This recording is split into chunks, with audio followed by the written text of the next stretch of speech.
All right, so can't just give you an update on Candace Owens because I did a story on her that a lot of people found very interesting. It got like over 16,000 views, of course, on TikTok.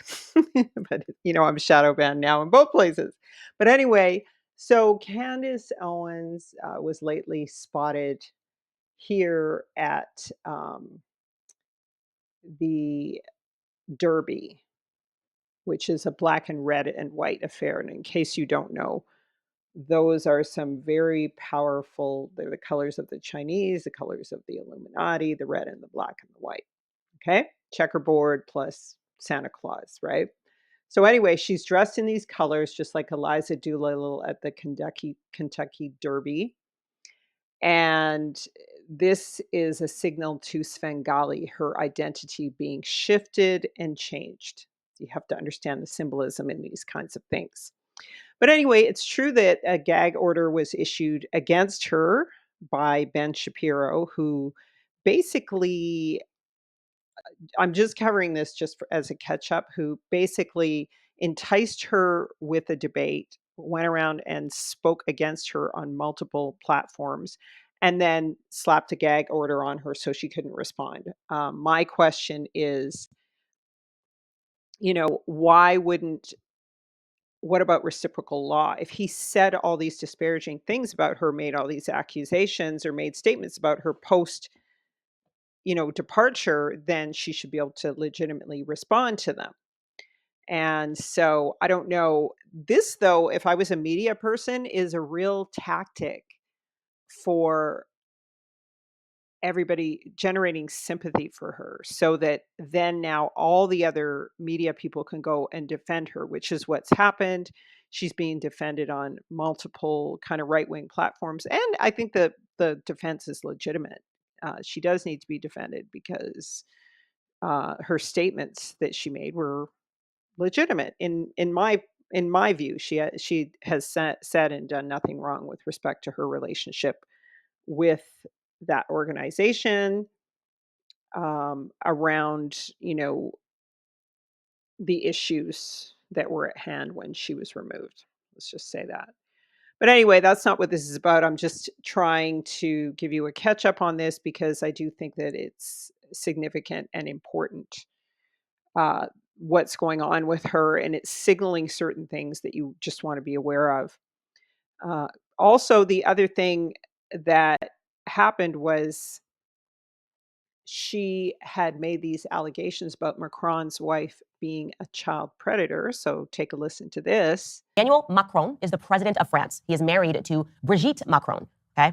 Their love story has always been extremely weird and extremely creepy. She is 70 years old, allegedly, and he is just 46 years old. So already right there, you have a 24-year age gap between them. And at the very least, just looking into their love story, you're looking at what might be, because they changed the age throughout the years, a story of pedophilia. But of course, she also joined the Catholic Church, who are the number one child predators in the world.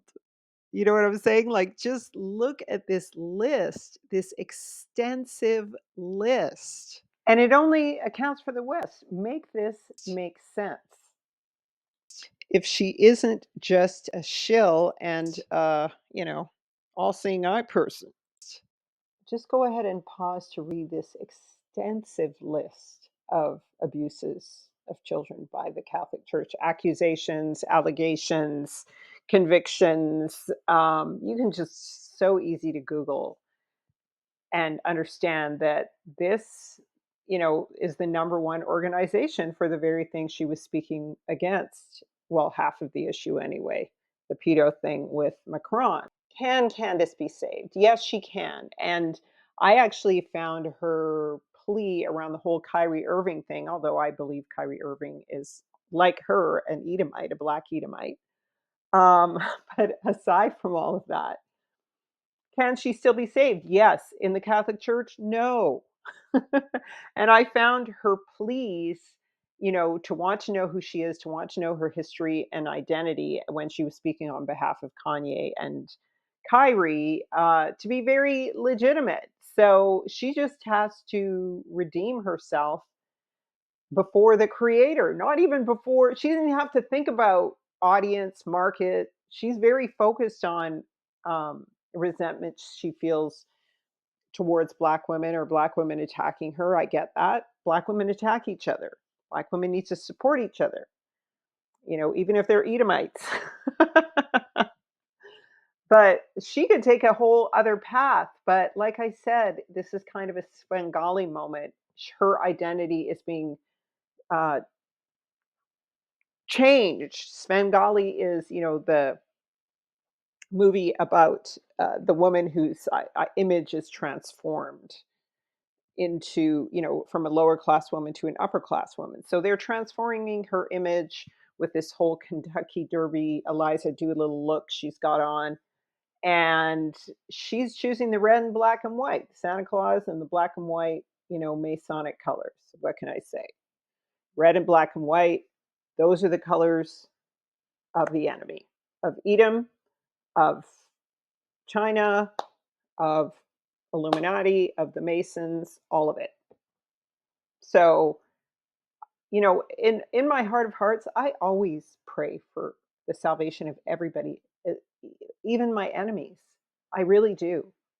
And I really wish she would take another tack, but she needs to. The one thing she fails in the most is that she will not own her error and sin against the African diaspora in all of the things she's done. She won't face it or own it.